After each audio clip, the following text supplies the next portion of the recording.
When companies have a clear plan, communicate that plan to the team, and row in the same direction while offering all team members opportunities to use their voices along the way, they create a high-performing culture. But what happens when all that effort and all of those hours have you or your team feeling burned out?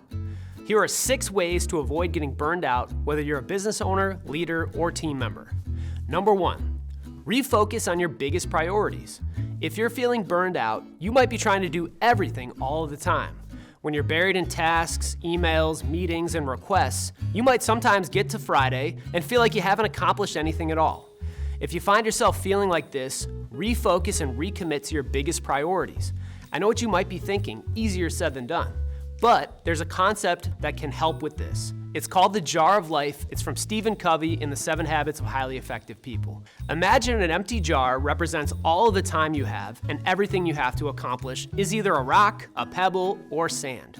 The amount of these items you can fit in the jar is limited. The big rocks represent your long-term priorities, your objectives, and your projects. The smaller pebbles might represent your meetings and phone calls and the weekly action items. And a pile of sand represents the minutia of your day, all the little things. Oh, and you might add a little bit of water as well. Those are the waves and waves of emails and other unexpected things that come your way. So, if we're talking prioritization, if we prioritize the water, sand, and pebbles first, your jar might be 3/4 full, and then there's no room for the big rocks. But if you reverse your priorities and carve out intentional time for the big rocks, then we can pour the pebbles, the sand, and the water onto the rocks, shake the jar a bit, and everything will fit. So when you find yourself buried in sand, remember to schedule time on the rocks. Number 2, challenge your routine. Whether it's the same every day or varies greatly, we all have some sort of routine. And regardless of how well you journal at 5 a.m. or whether you hand grind a special energy boosting caffeine drink, almost all of us would probably benefit from making slight adjustments to the things we do each day. So try asking this question, either to yourself or to your employees. What is one tweak you could make to your routine that would serve you well? You may be surprised what you hear from others and what you come up with for yourself. This could end up being something as big as how you manage your entire schedule, or as small as simply deciding to spend 20 minutes every day on a big priority before checking your email in the morning. Or maybe it's scheduling time in your day for exercise or short breaks from your screen. Whatever it is, it's never a bad time to question your routine and look for an adjustment. Number 3, live a complete week. I've talked about priorities and a routine, but how can you build out a week that you're proud of and that makes you feel complete? With so many people and things competing for your attention, it's helpful to look at the week ahead and ask yourself, what would make my upcoming week feel complete?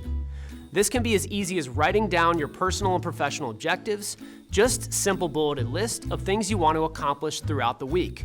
For example, I want to do 3 workouts, have 10 client conversations, 4 meetings, have 3 times where I pack my lunch rather than eat out, and so on.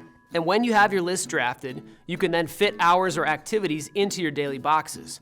I recommend choosing no more than 1 to 2 objectives each morning in terms of big priorities, and then 1 to 2 each afternoon. Remember, you'll take care of the minutia in the gaps between the larger priorities. If you plan out a complete week, you'll have a better chance of feeling that sense of completion when it's all over. And if you've written it down, you can even measure how it went and make adjustments for the following week. Number 4, find something to delegate or automate.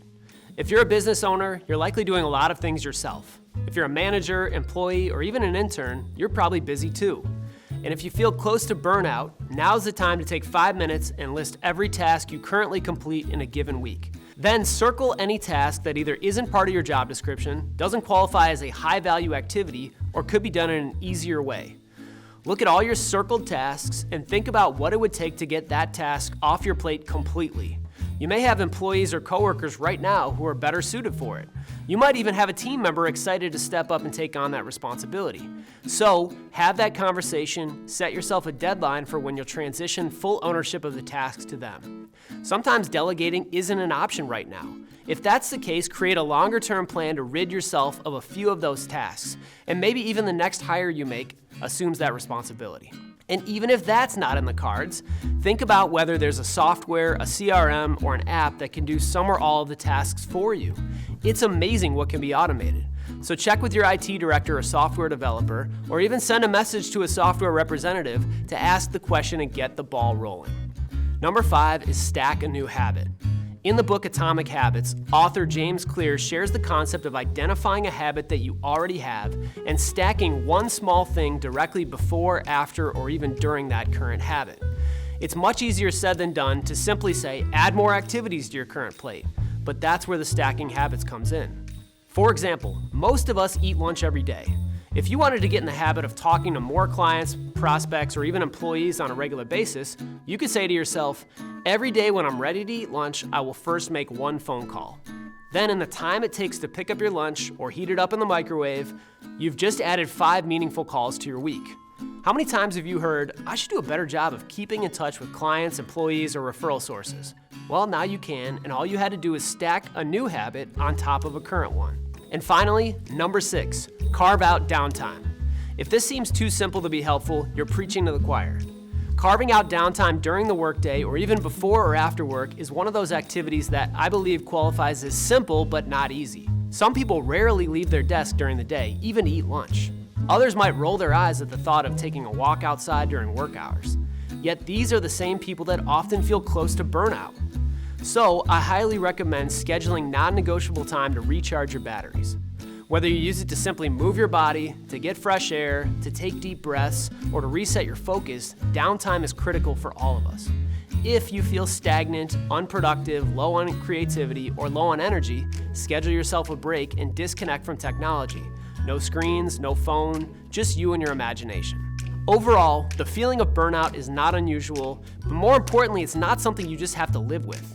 If you put into action any of these 6 ways to avoid burnout, you'll take back the power to tell your day where to go rather than wonder where it went.